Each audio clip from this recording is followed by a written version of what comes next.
Some Muslims believe that Jesus did not die on the cross, but only passed out. This is a version of the Swoon Theory, but emphasizes God's role in preserving Jesus' life, so it might be more accurately described as the Theistic Swoon Theory. The Theistic Swoon Theory is the less popular among the two theories that Muslims believe about what really happened to Jesus, and is based on three main arguments.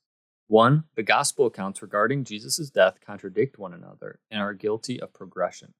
2. The suffering that Jesus endured on the cross is exaggerated. And 3. Jesus' followers were in a position to save Jesus' life. Muslims point to various contradictions in the Gospels, which call the accounts into question.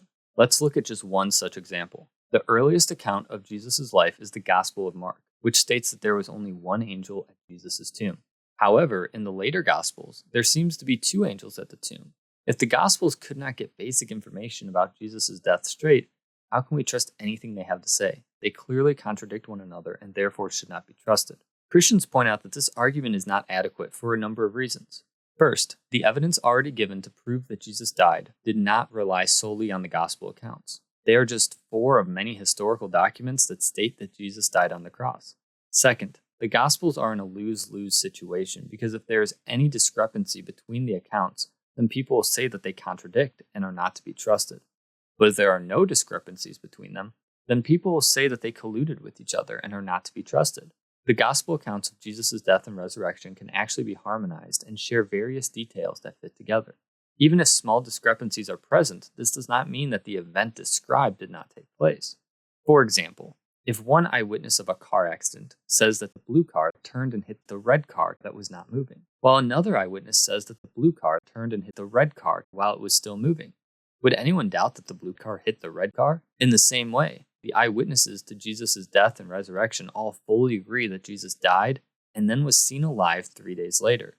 Finally, these so-called contradictions are not true contradictions.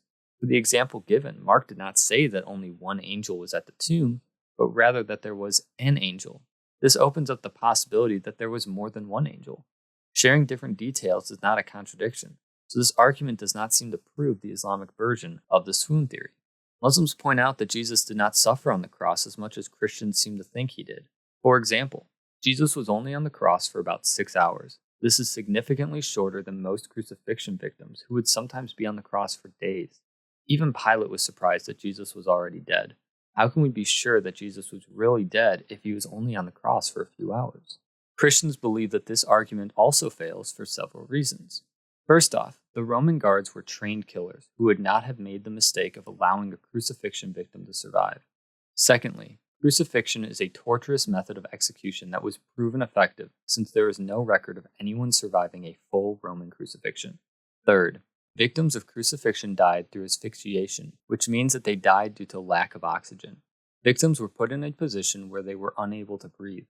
In order to take a breath, they would have to push themselves up, but they would not be able to hold that position for long, so they would slouch back down, again being unable to breathe. They would continually move up and down along the cross in order to continue breathing. Once they stopped moving, this would indicate to the guards that they were dead since they were no longer breathing. This is why guards would break the legs of their victims in order to speed up their death.